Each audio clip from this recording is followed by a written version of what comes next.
Una vieja leyenda contaba que Zeus, padre de todos los dioses, liberó dos águilas y las dejó volar desde extremos opuestos de la tierra. Ambas se reunieron en Delfos, en Grecia. La creencia en esta leyenda, interpretada como designio, convertía a Grecia en el centro del mundo.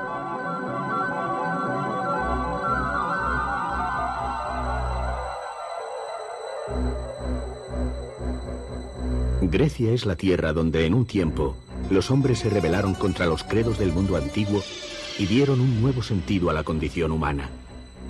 Como asegura el mito de Prometeo, el hombre arrebató el fuego a los dioses e iluminó con él su entendimiento.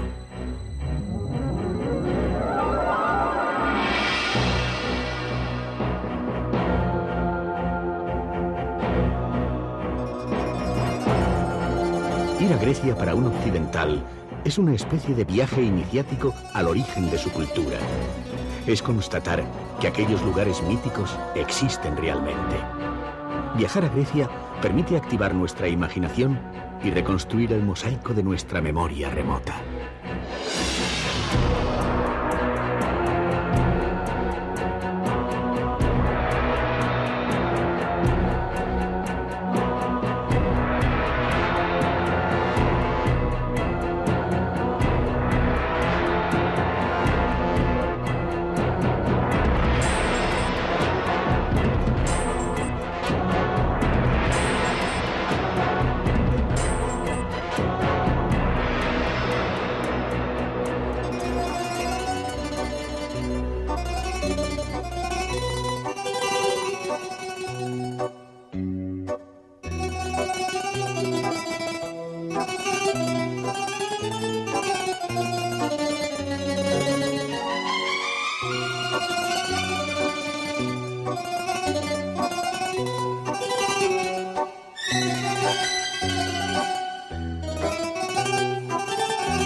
La isla de Kérkira o Corfú, porque por los dos nombres se la conoce, fue la puerta habitual de Grecia para los primeros expedicionarios europeos, que viajaron a estos lugares míticos en el siglo XVIII. Siguiendo los pasos de aquellos viajeros pioneros, entramos en Grecia por la isla más occidental, situada en el Mar Jónico.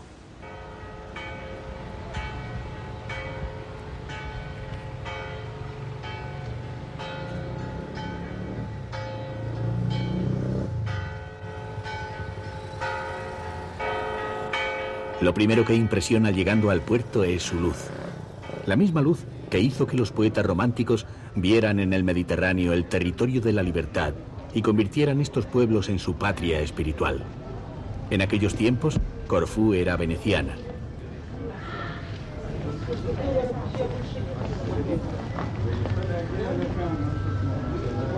La presencia veneciana, que duró más de 4 siglos en la isla, ha dejado su impronta en la ciudad. Los colores pasteles de las fachadas, la estrechez de las calles, el ambiente general recuerdan a muchas ciudades italianas. Una torre que sobresale entre tejados convoca hacia la iglesia de San Espiridón, patrón de la ciudad. San Espiridón fue un obispo chipriota cuyas reliquias fueron traídas por una familia corfiota desde Constantinopla. Los milagros que se le atribuyeron fueron tantos que se consideró injusto que beneficiaran a una sola familia. Así pues, las reliquias acabaron siendo donadas a la iglesia.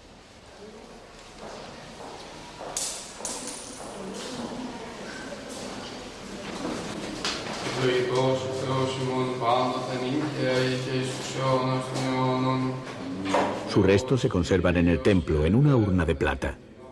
La creencia popular sostiene que San Espiridón, que ha salvado varias veces a la ciudad de invasiones y pestes, cumple puntualmente con su papel de santo protector ante cualquier necesidad particular de los corfiotas.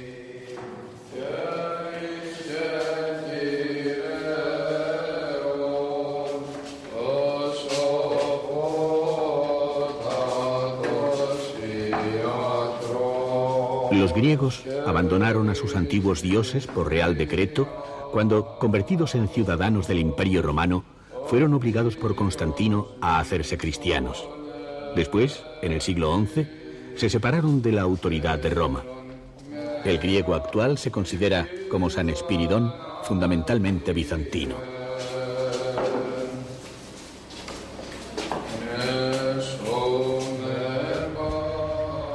A lo largo de la historia, Corfú ha estado también en manos de franceses, turcos e ingleses, y como otros pueblos mediterráneos, ha aprovechado todas estas influencias para formarse una identidad propia que, al final, la hace reconocible.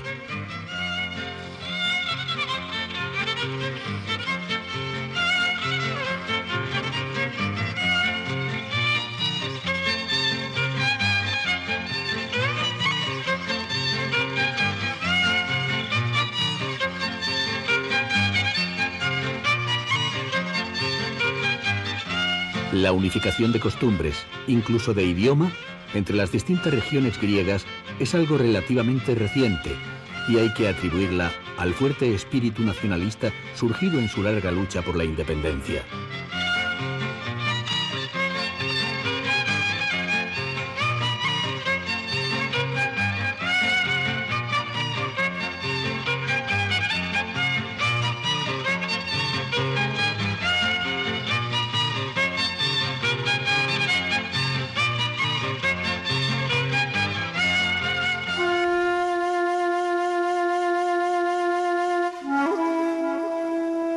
La avidez del viajero por entrar en contacto cuanto antes con el pasado remoto de la Grecia clásica encaminará sus pasos hacia el museo arqueológico. La pieza principal es la Medusa Gorgona, guardián del viejo mundo griego, al igual que San Espiridón lo es del moderno. Según el mito, su mirada era tan penetrante que el que la sufría quedaba convertido en piedra.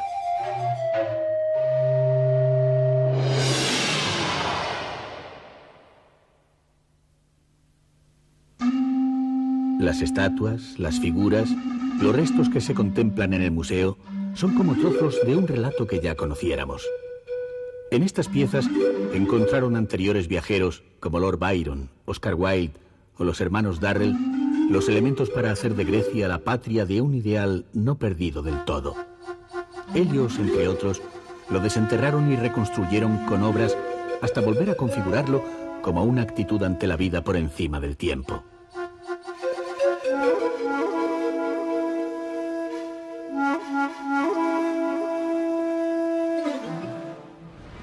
Precisamente a las puertas del museo se encuentra una estatua del comisario inglés Frederick Adams, que se hizo representar como antiguo griego para manifestar su vínculo espiritual con ese ideal recuperado. En la isla de Corfú se sitúa la antigua tierra de los feacios. Gracias a ellos, Ulises, el héroe de la Odisea, pudo volver a Ítaca, su patria, tras un complicado viaje que duró muchos años. Según la tradición, el encuentro entre Ulises y la hija del rey feacio se produjo en la parte occidental de la isla. Ahora sobre aquellos acantilados se asienta el pueblo de Lacones. El héroe de la Odisea apareció tan desnudo en estas playas que, según relata Homero, tuvo que cubrirse con hojas de árboles para no soliviantar a la joven Nausica. La acogida que recibió el héroe fue tan calurosa que a punto estuvo de cambiar su destino por razones amorosas. Pese a tratarse de un relato fabuloso, la creencia popular lo acepta a pies juntillas y hasta identifica una piedra como la barca real de Ulises, basándose en que, según la Odisea, su embarcación, hecha pedazos por los avatares de tan larga singladura, hacía imposible la continuidad del viaje. Influido por el ambiente, el viajero acabará aceptando también que está efectivamente en la isla de los feacios, sin cuya ayuda Ulises no habría podido volver a Ítaca. Lo creerá, aunque no tenga en qué basarse más que en un viejo relato. En Gazturi, a escasos kilómetros de la ciudad de Corfú, puede contemplarse una reconstrucción de aquel mundo deshecho del que solo nos ha llegado intacto el testimonio de la palabra. Es el Palacio Aquilión. Su jardín, sembrado de seres fantásticos y de deidades, introduce al viajero de repente en el mundo mítico del pasado griego.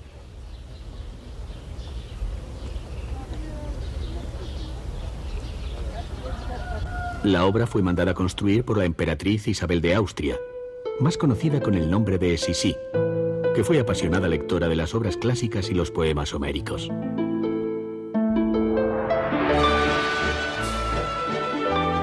El palacio fue, como sus lecturas, un intento de recuperar un ideal perdido y un refugio frente a su propia vida llena de adversidades.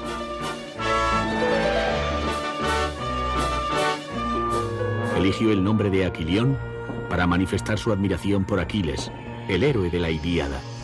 Pero en realidad el palacio y sus alrededores constituyen una auténtica ofrenda personal a los mitos griegos en general y a la magia que los rodea.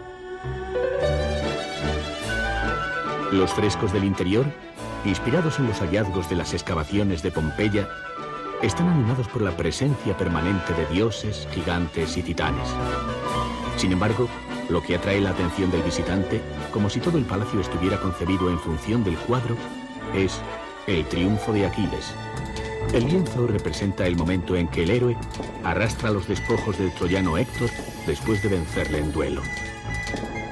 En el jardín del palacio puede verse la otra cara del héroe. Es la cara del Aquiles moribundo, alcanzado en su único punto vulnerable por una flecha de París. Las dos caras del héroe parecen las dos caras de la vida azarosa de la propia emperatriz. En todo caso, el palacio Aquilión resultó un bálsamo para su dolor y un intento de recuperación de un tiempo en que los dioses se parecían a los hombres y los hombres a los dioses.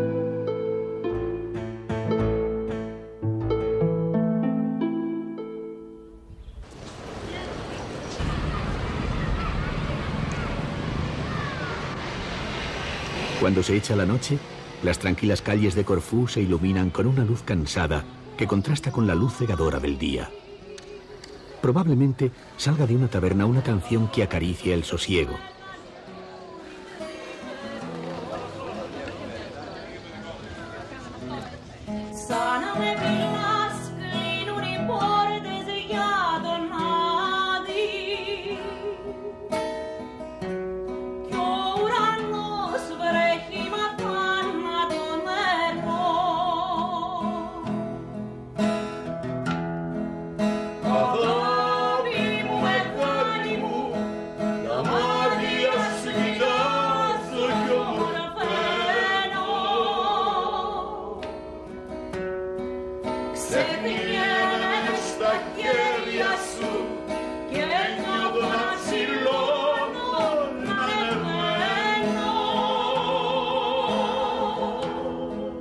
El lenguaje de la música puede ayudar a convencer al viajero de que realmente está pisando el territorio fabuloso de los mitos.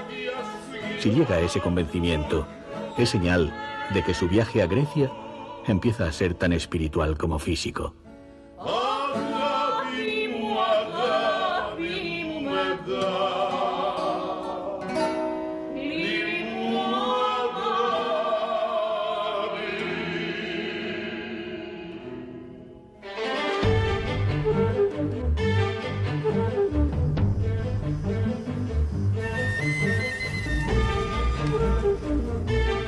Antes de que Roma fuera la metrópoli, el centro del mundo conocido, todos los caminos llevaban a Atenas.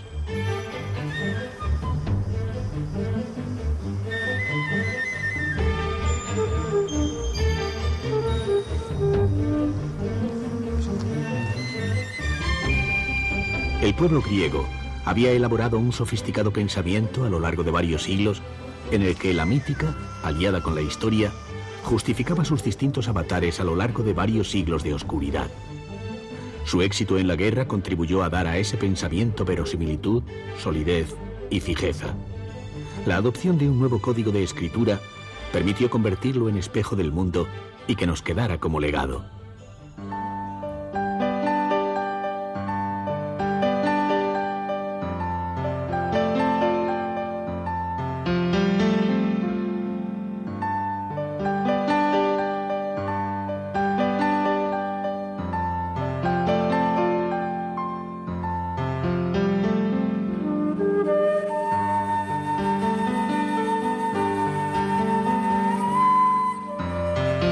El secreto de su éxito pudo basarse en su politeísmo. Los griegos llenaron de deidades cualquier espacio físico, espiritual o mental, creando unos dioses que eran reflejo de la condición humana incluso en sus debilidades.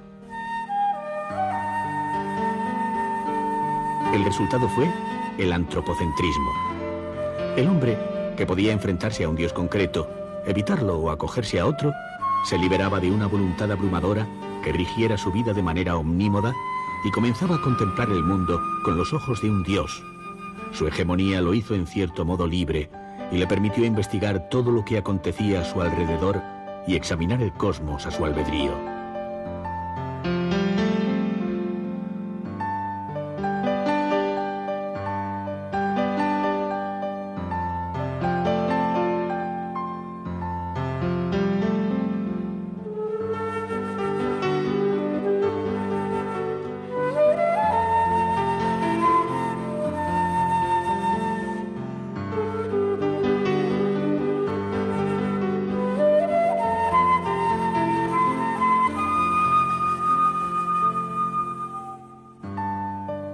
Las consecuencias fueron importantísimos logros en todos los campos del conocimiento, la ciencia y el arte. Algunos de sus logros carecen de representación, a pesar de su significación histórica. Es el caso de la democracia. Otros, como los que se encuentran en la Acrópolis de Atenas, siguen siendo un ejemplo de armonía, aunque nos lleguen incompletos. La obra más representativa es el Partenón. El templo estaba dedicado a Atenea Partenos, patrona de la ciudad. En su interior se erigía una imagen de la diosa esculpida por Fidias.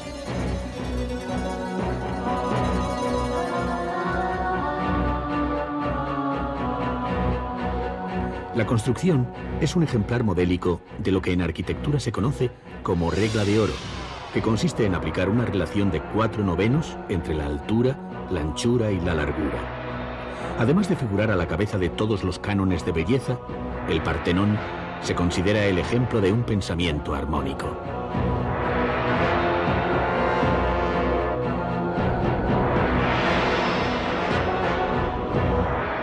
El viajero que se enfrente a la Atenas que se extiende a los pies de la Acrópolis se encontrará ante una ciudad en la que distintas culturas y etapas históricas han querido dejar sus huellas con ánimo de perpetuar su presencia o emular las obras preexistentes. Las de Roma, Bizancio y Turquía son las culturas que más réplicas han dejado al legado clásico.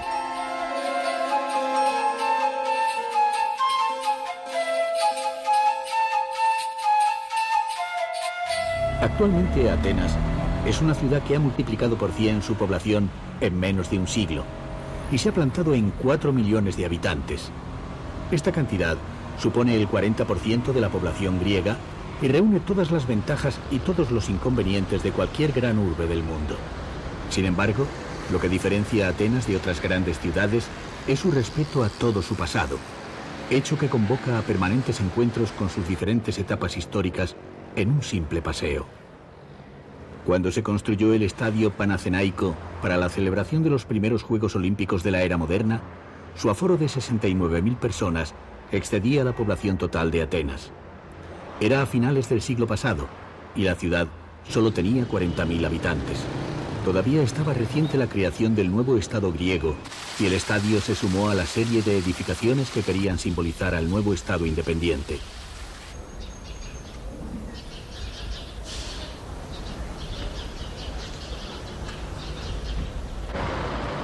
El edificio más representativo de este periodo es el Palacio del Parlamento.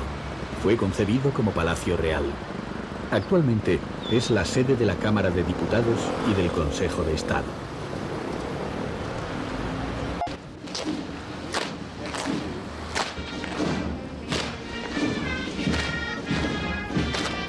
Delante del Parlamento se celebra todos los días a las 11 de la mañana el cambio de guardia. Los días de fiesta, los epzones visten de gala. Su atuendo está inspirado en el traje tradicional de los campesinos de Épiro, una región situada en el noroeste del país.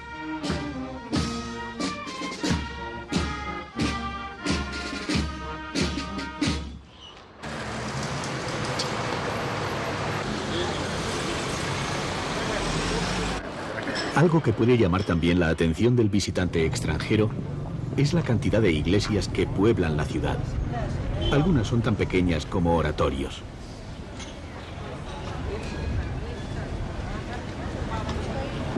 La mayoría de la población es ortodoxa y muy dada a hacer promesas en situaciones difíciles.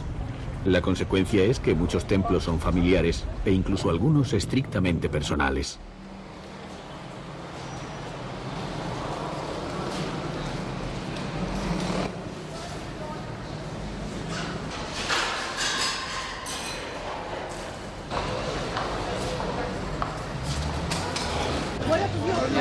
Una vez visitados la Acrópolis y los museos de Atenas, el viajero puede echar la mañana en Monasteraki.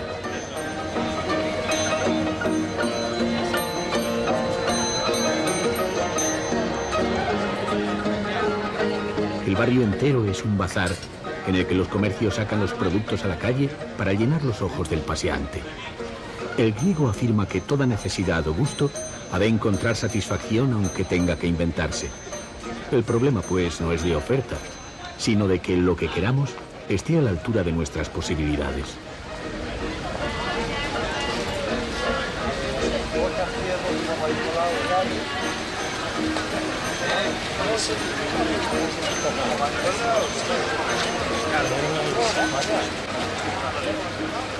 Al cabo de unas vueltas por las calles de Monasteraki, el visitante extranjero puede preguntarse si está en una ciudad de Oriente o de Occidente. La pregunta no es banal, pero tiene varias respuestas. A la afirmación del escritor griego Nikos Kazantzakis, que dijo que por los griegos actuales no corre una sola gota de sangre de los griegos clásicos, puede oponerse la frase del poeta inglés Shelley, quien afirmó que todos somos griegos. Otro tanto puede decirse del carácter autóctono de alguno de sus platos más conocidos, como la musaca o las dolmades, cuyo origen se disputan con sus vecinos los turcos. No es este el lugar para manifestar tales dudas. Cuestionar el carácter autóctono de sus costumbres es una de las cosas que más pueden molestar a un griego.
Cuando pasan las horas de calor, los atenienses buscan un rato de asueto en las afueras de la ciudad. Su salida preferida es el mar.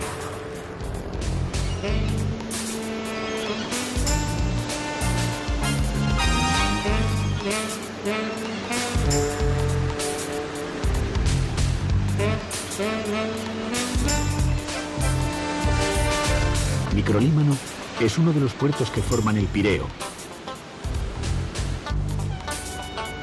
A estas horas, los pescadores preparan pacientemente sus barcos y aparejos para salir a pescar. En medio de un ambiente de pueblo marinero, los atenienses se aplican a cenar temprano un plato de pescado del día, mientras el aire parece impregnarse del azul intenso del mar.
Cuando la noche se echa sobre Atenas, la vida de la ciudad vuelve a concentrarse en los pies de la Acrópolis.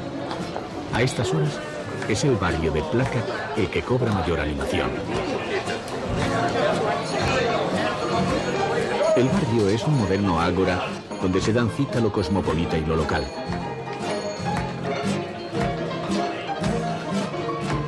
También lo sagrado y lo profano se dan la mano en este lugar de encuentro políglota en el que cualquiera puede entendernos.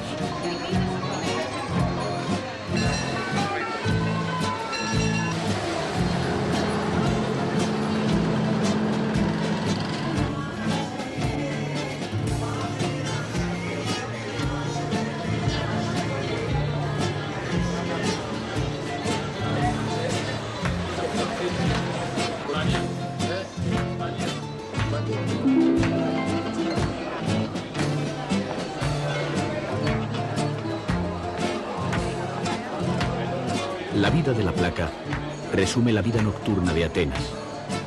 Gracias a la vida de este barrio, la moderna Atenas vuelve a ser la ciudad donde concurren todos los caminos. Si en el pasado fue el centro del mundo griego, en las noches de la Placa se convierte en el centro del mundo gracias a la afluencia de los visitantes extranjeros.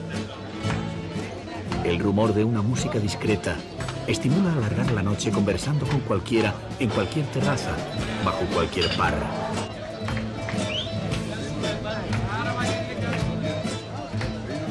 Oyendo música y viendo bailar, el tiempo parece comprimirse a los pies de la Acrópolis y se hace imposible olvidar que se está en el lugar exacto donde concurrían todos los caminos en un tiempo en que Grecia fue la luz que iluminó la mente humana.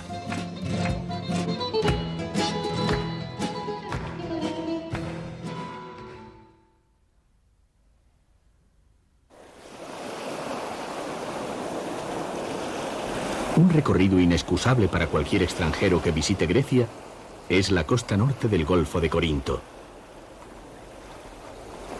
En esta zona, la leyenda y la historia encadenan una serie de acontecimientos, unos ciertos y otros fabulosos, que llegan casi hasta nuestros días. El angosto cierre del Golfo, estrechado aún más por las fortalezas erigidas por el sultán Bayaceto, hace que sus aguas sean tan tranquilas como las de un lago.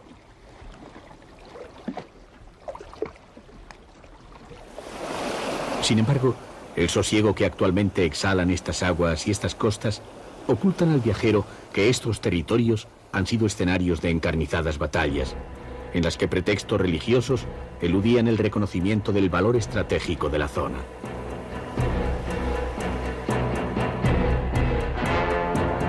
En estos lugares murió el poeta Lord Byron luchando por la independencia de Grecia. Y este pueblo, Nefpactos, Lepanto para los venecianos, recuerda la batalla naval librada entre la Santa Alianza y los turcos. En ella perdió su brazo Miguel de Cervantes. Estos hechos solo han dejado huella en la memoria. Hoy, para el viajero, el Golfo de Corinto es un remanso de aguas tranquilas y de pueblos que se solazan en sus costas ajenos a las rutas turísticas. Bajo los áridos montes se extienden ricos campos de olivos y frutales que estrechan el mar hasta hacerlo parecer un río cerca de su desembocadura.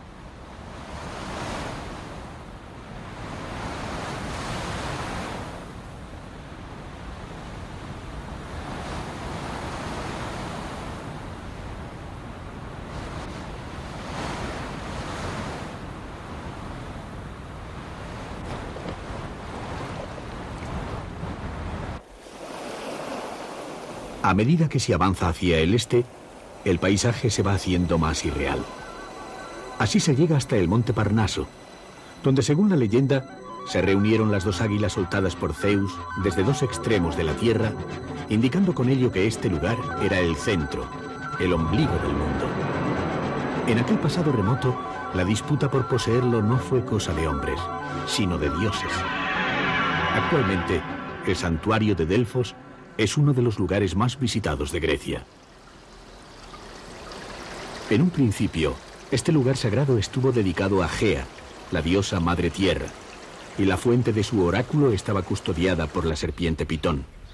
Más tarde, según la leyenda, el dios Apolo mató a la Pitón y se adueñó del lugar.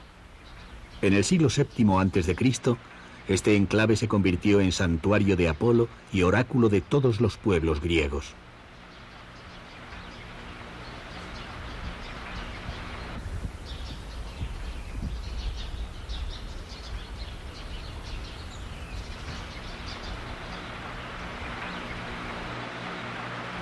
Antes de cualquier consulta al oráculo, era preceptivo que consultante, pitonisa y sacerdotes hicieran unas abluciones propiciatorias en la fuente Castalia, cuyas aguas descienden directamente de las cumbres del monte Parnaso. Las consultas se exponían a la pitonisa, la cual, después de entrar en trance a base de laurel salvaje y algún alucinógeno, transmitía su respuesta a los sacerdotes y ellos la trasladaban clarificada. Se entendía que su respuesta era la del dios Apolo.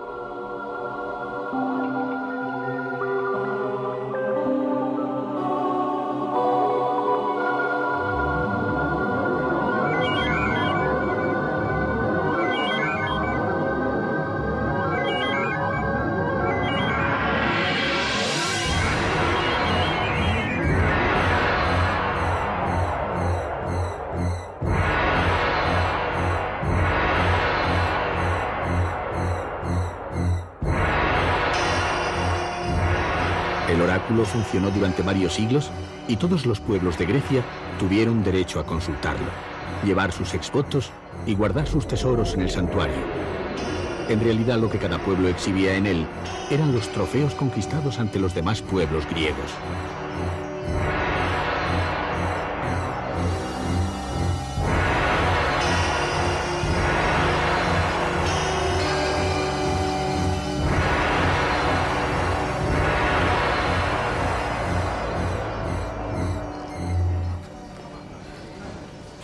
Cada 4 años, todos los pueblos griegos celebraban en este lugar sagrado los Juegos Pitios.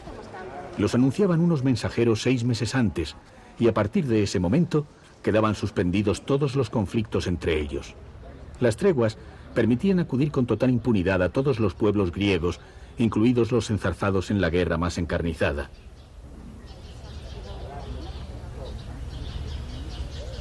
Durante los Juegos se celebraban concursos musicales, recitales de poemas y representaciones de teatro.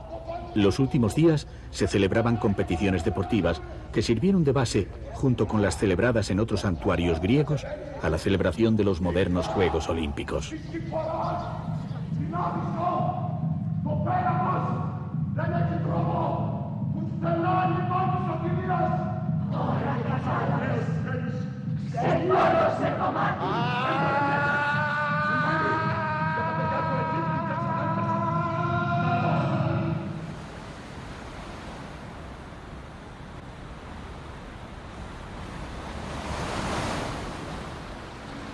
Los pueblos de los alrededores de Delfos viven enfrascados en labores tradicionales y aparentemente ajenos a la historia legendaria que ha traído a los visitantes hasta estos lugares.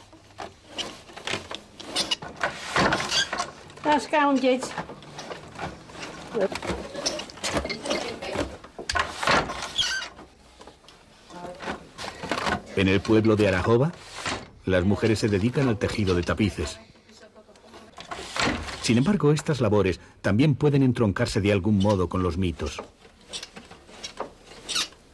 Según una leyenda, una muchacha, Aracne, rivalizó con Atenea, diosa de las hilanderas y bordadoras, por hacer el mejor tapiz.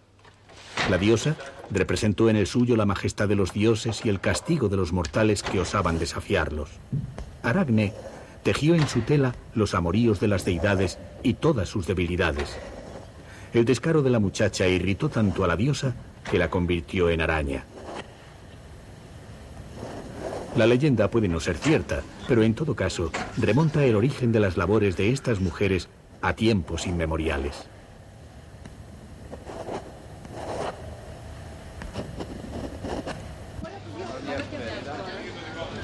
Puestos a imaginar, lo mismo puede decirse de muchos productos de la zona, como los de dulce, compuestos fundamentalmente de miel. Según la tradición, los dioses del Olimpo bebían néctar, un licor dulcísimo, y comían ambrosía, un alimento 9 veces más dulce que la miel. Se desconoce qué producto podía aportar tal grado de dulzor, pero en el caso de que se tratara de miel propiamente dicha, podría asegurarse que Grecia obtiene, u obtenía, la miel más dulce que se pueda conseguir.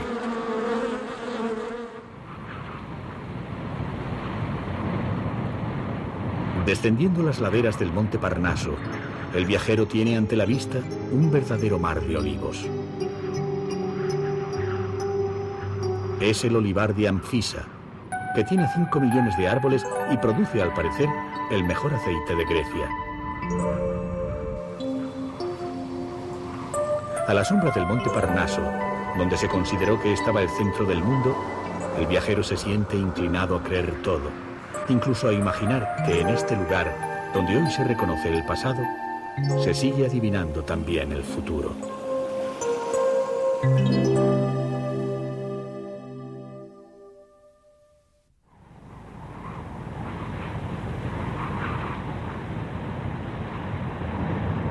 El viajero que llegue a Meteora, situada en Tesalia, en el centro norte de Grecia, se encontrará con un paisaje formado por enormes y caprichosos montes pelados. El historiador Heródoto afirmaba que Tesalia había sido un mar en el pasado. Los geólogos actuales consideran que pudo serlo hace millones de años y que estos montes pudieron formarse por aluviones de materiales arrastrados por grandes ríos. Tesalia era, según la tradición, la tierra de los gigantes, una generación de dioses anterior a la del Olimpo. Y lo que parece tenerse ante la vista al llegar a este lugar es a aquellos fantásticos seres, a aquellos gigantes convertidos en piedra. Sobre las cimas de los montes se ven edificaciones cuyo acceso parece imposible. Son monasterios. En el siglo XI, el cristianismo se dividió en dos partes, la católica y la ortodoxa, y las posturas de ambas partes se radicalizaron. En la parte ortodoxa proliferaron los anacoretas y eremitas, hombres que se alejaban del mundo para dedicarse a la contemplación. Algunos eligieron estos montes aislados como lugar de retiro. El primer monasterio de esta zona fue fundado por Atanasio el Meteorita. Meteoro quiere decir lo que está suspendido en el aire. En la época de mayor auge llegó a haber hasta 30 monasterios. Actualmente solo se conservan 6. Su ubicación parece tan precaria que hace pensar que los que faltan han desaparecido arrastrados por una racha de viento.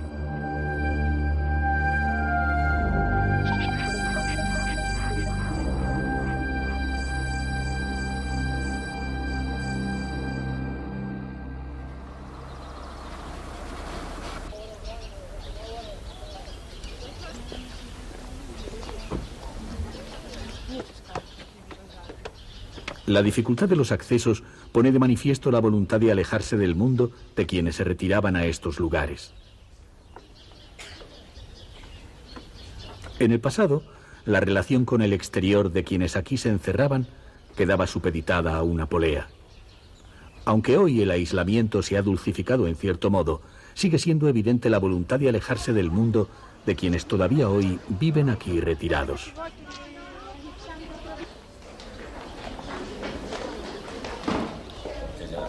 Actualmente, el retiro se ve interrumpido diariamente por los visitantes, atraídos quizás por la curiosidad de saber qué sigue impulsando a hombres y mujeres a adoptar un modelo de vida reducido a lo indispensable.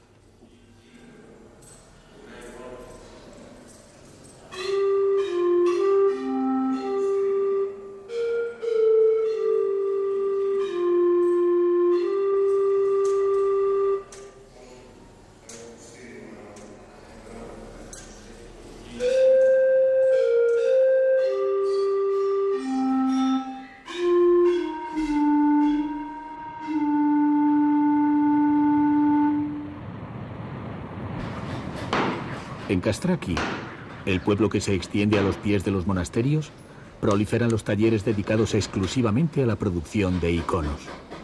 Los iconos son representaciones devotas hechas a pincel o en relieve, usadas por la Iglesia ortodoxa. En España se llamaron durante algún tiempo tablas de Grecia. Su soporte por lo general es la madera. Las tablas se siguen pintando con técnica bizantina. A diferencia de la pintura religiosa de la Iglesia católica, la pintura bizantina no ha evolucionado con el tiempo. Sigue repitiendo los mismos modelos desde hace siglos.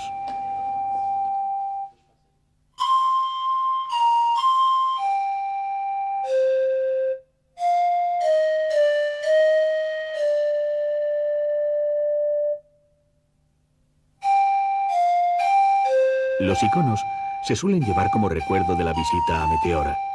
No son imprescindibles para recordarla. Quien la visite, es difícil que olvide estos montes altos y elementales que parecen mirar al mundo desde el cielo.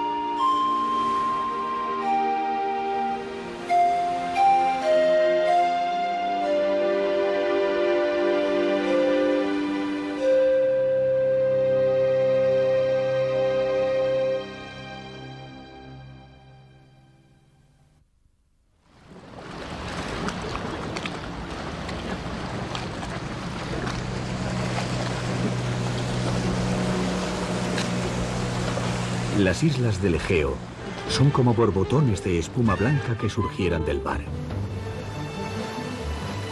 Santorini pertenece a las Cícladas, un conjunto de islas del Egeo en las que se desarrolló la primera cultura griega de la que se tenga conocimiento.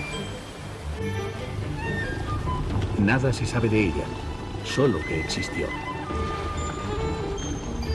Lo que atrae la mirada del viajero que se acerca a Santorini es el fulgor blanco de Fira, su capital, que se asoma desde lo alto del acantilado.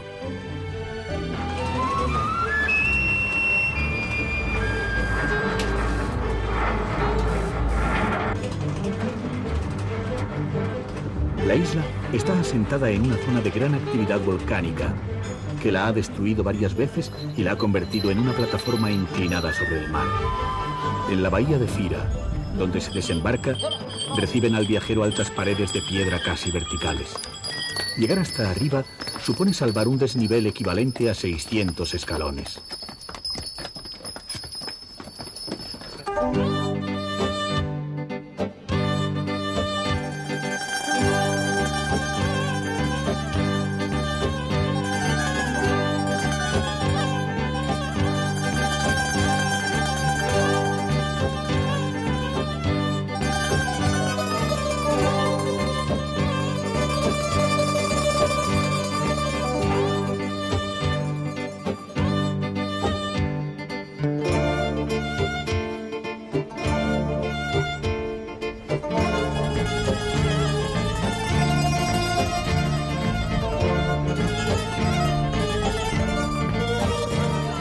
Desde los miradores de arriba se consigue tener una mejor idea de la situación. Lo que se conoce como la caldera es en realidad el cráter de un volcán. Al parecer, una fuerte erupción ocurrida en el siglo XV a.C. causó serios trastornos en lugares tan remotos como Siria y España. Antes de producirse esta erupción, Santorini y las islas que se contemplan desde Fira constituían una sola de forma circular. El lugar que ocupa la bahía era tierra firme. Después de ella, la chimenea quedó sumergida, pero el volcán sigue activo.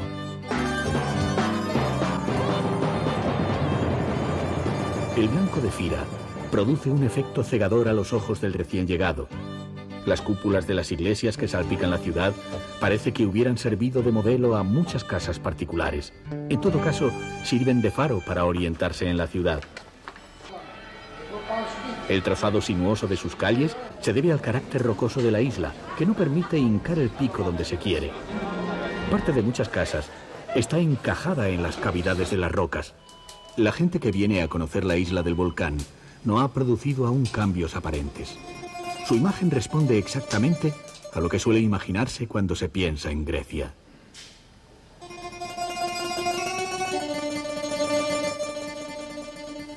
La casa transmite calor y una cultura basada en la tradición y la familia. Un modelo de vida patriarcal en el que los antepasados eran un referente permanente, un patrón inalterable de conducta. Los objetos más valorados eran los legados de los abuelos. Una forma de vida tan enraizada que hacía que incluso los emigrados a Estados Unidos o Australia siguieran comportándose como griegos.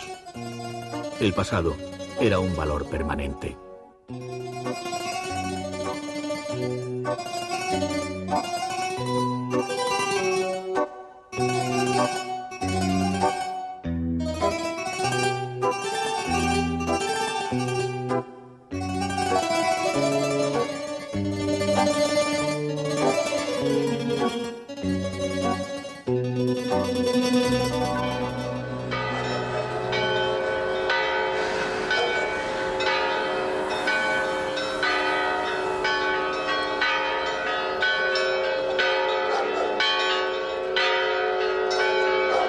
Situado en el centro sur de la isla, el pueblo de Emporion parece vivir tan ajeno al turismo como a los efectos del volcán.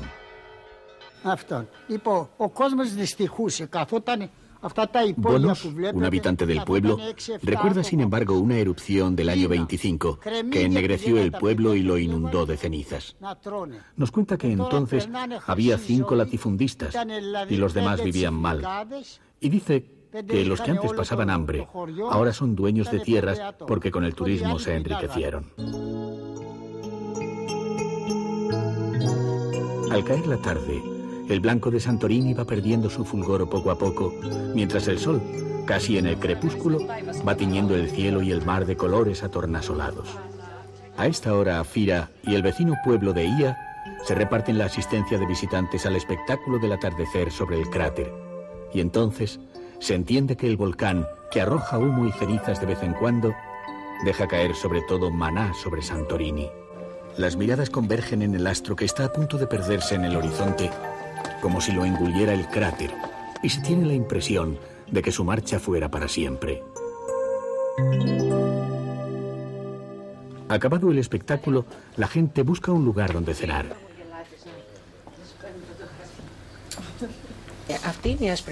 La dueña del restaurante Selene muestra algunos productos autóctonos que dan carácter a su cocina. El sabor de algunos lo atribuye a que se crían en tierra volcánica. Los más peculiares son las fabas o almortas y las alcaparras secas. La humildad de los ingredientes no impide la preparación de platos sumamente apetecibles, como las berenjenas rellenas y el cordero asado en papel untado de aceite. La cocina de estas islas es la típica mediterránea, generalmente bastante especiada.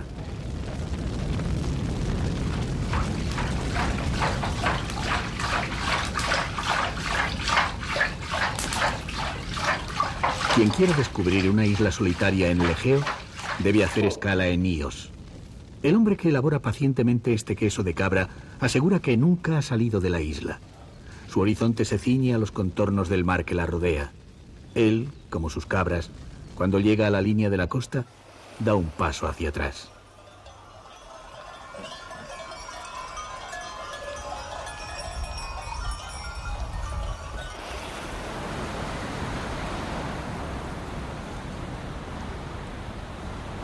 En esta isla se asegura que murió Homero, padre de la épica griega.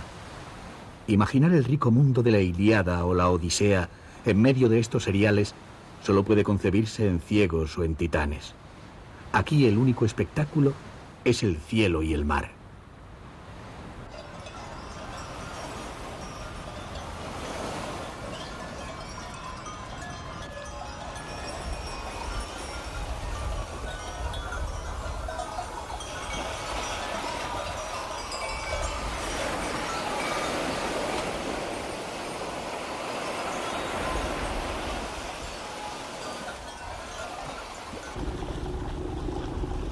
Manganari, en el sur de la isla, es un lugar al abrigo de los vientos, un pueblo lejano al que solo se llega por mar.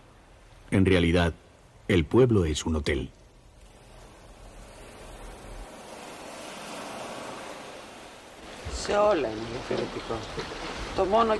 A Emi, su directora, no le gusta la palabra hotel.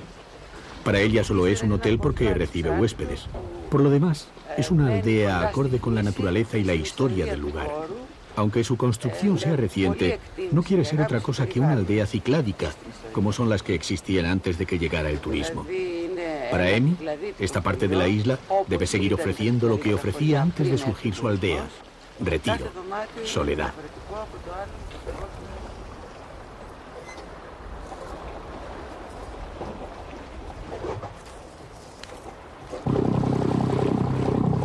En esta zona suelen recalar los pescadores de Paros, Calymnos y otras islas vecinas cuando el viento sopla fuerte. Aprovechan su bonanza para arreglar sus redes y salir a pescar cuando el tiempo no lo permite en sus caladeros habituales. Para ellos, el Egeo no es el mar de cara amable que buscan los visitantes, y la soledad no es un estado deseable.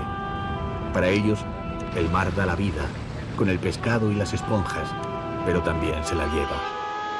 El mar y la soledad significan para ellos ausencia. Es probable que no entiendan qué bien tan escaso es la soledad para los turistas que llegan a esta isla.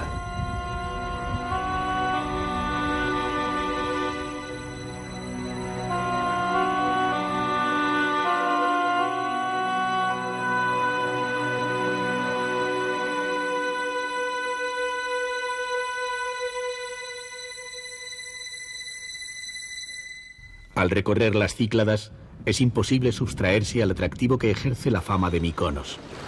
La isla es célebre por ser la más cosmopolita del Egeo y lugar de encuentro de celebridades de todo el mundo.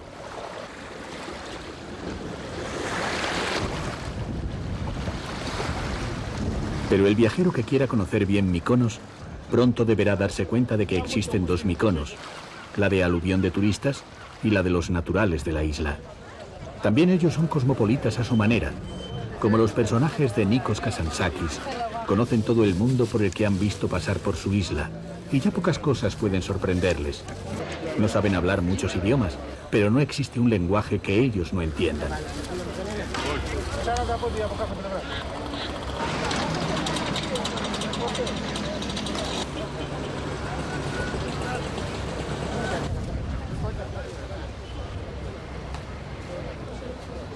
Cuando la Mykonos mundana se va en busca de las playas, la ciudad parece volver al pasado. El clamor del blanco de sus casas en el laberinto de calles no parece tener otra función que la de despistar y confundir a los piratas que venían en otro tiempo. Pero ya no se teme ninguna avanzadilla de piratas. Lo que se espera es la vuelta de la otra Mykonos, la que en estos momentos disfruta de las playas.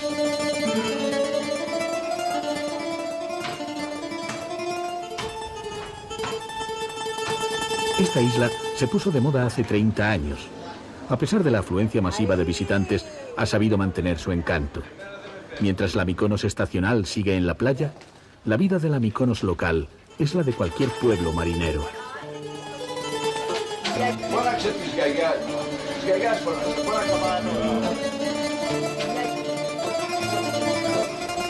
Apenas vuelve a la ciudad la Mykonos playera, la vida local desaparece como por ensalmo.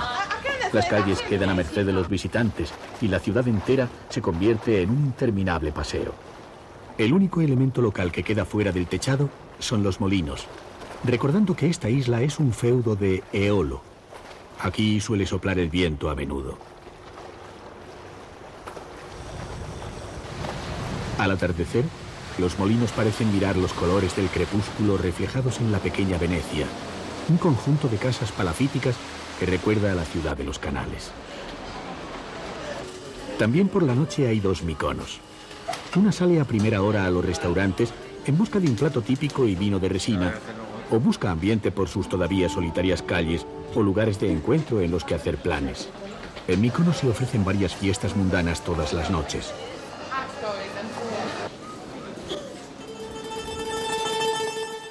La otra Mykonos parece esconderse enfrascada en sus labores habituales.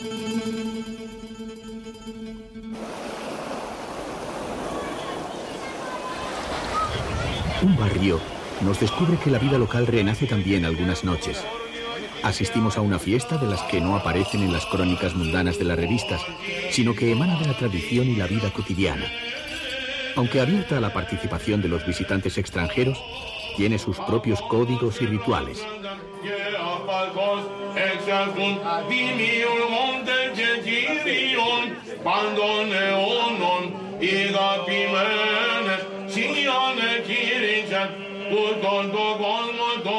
En el centro de la mesa, el cordero. Dicen que las ovejas y las cabras son la gran plaga de Grecia, porque retrasan el desarrollo del país y los griegos no quieren desprenderse de ellas. Después de nuestra estancia en Grecia, empezamos a entender por qué. Dado el papel que cumplen en su alimentación y en su vida, cabe preguntarse qué valor tiene el desarrollo si exige que dejemos de ser lo que somos. Decir que la fiesta termina con el baile es una simplificación. Hay que decir que la noche se abre con él. En el baile se expresa la memoria y la vida de los griegos. Las manifestaciones espontáneas son como una explosión interna que agitara a los danzantes.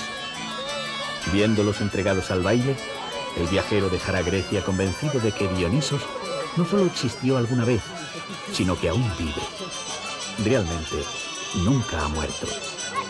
Los dioses son inmortales.